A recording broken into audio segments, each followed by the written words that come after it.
Opposition इत्तेहाद के हुकूमत मुखालिफ जलसे एनआरओ नहीं मिलेगा की बाज़गश्त, जानिए एनआरओ आखिर है क्या। वजीर आज़म इमरान खान की जानिब से पीटीएम के जलसों के इनेकाद पर बारहा एक ही बयान सामने आ रहा है, जिसमें बस इसी एक ही जुमले की बाज़गश्त सुनाई दे रही है कि एनआरओ नहीं मिलेगा।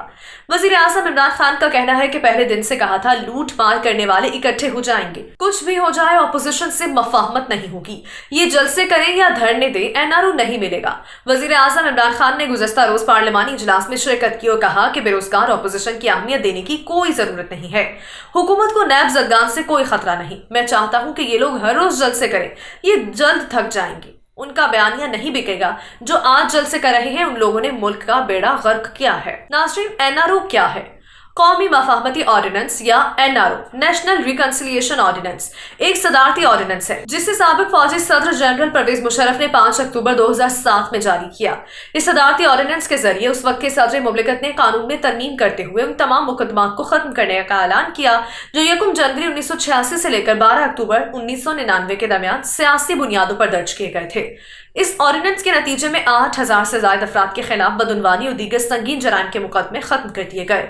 लेकिन 2 बरस बाद सुप्रीम कोर्ट के साबिक चीफ जस्टिस इफ्तिखार मोहम्मद चौधरी ने इस ऑर्डिनेंस को आइन के खिलाफ करार देते हुए कलअदम करार दिया, जिसके बाद ये मुकदमा दोबारा खुल गए थे। एनआरओ से किस किस ने फायदा उठाया? बुनियादी तौर पर यह कानून उस वक्त पीपल्स पार्टी की जलावतन सरबराह बेनजीर भुट्टो की पाकिस्तान और पाकिस्तानी सियासत में वापसी को मुमकिन बनाने के लिए जारी किया गया था।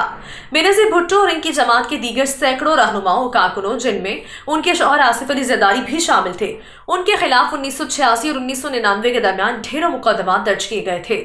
इन मुकदमात की मौजूदगी में बेनजीर भुट्टो और उनके साथी वतन वापस नहीं आ सकते थे, जबकि जनरल परवेज मुशर्रफ इन्हीं मुल्की सियासत में वापस लाना चाहते थे ताकि मुल्क और अपने आप को बड़े सियासी बहरान और बैनुल-अक़वामी दबाव से महफूज रख सके। इस ऑर्डिनेंस के नतीजे में पीपल्स पार्टी और बाज़ दीगर सियासी जमातों के रहनुमाओं और कारकुनों के अलावा बड़ी तादाद में सरकारी मुलाजमीन के खिलाफ मुकदमात खारिज कर दिए गए। इस कानून की वजह से इस वक्त की मुत्तहिदा कौमी मूवमेंट के रहनुमाओं और कारकुनों के खिलाफ भी बड़ी तादाद में मुकदमात खत्म हो गए थे।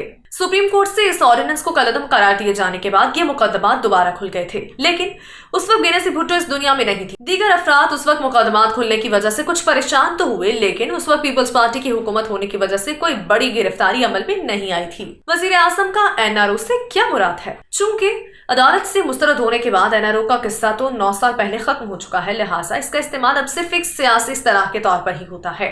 अदालत में चूंकि इस तरह के ऑर्डिनेंस को इम्तियाजी करार दिया जा चुका है, तो इस तरह के कानून या ऑर्डिनेंस को दोबारा जारी करना भी बेमानी होगा, क्योंकि अदालत गुज़श्ता फैसले की रोशनी में एनआरओ या इस तरह के किसी भी कानून को फौरन मुस्तरद कर देगी।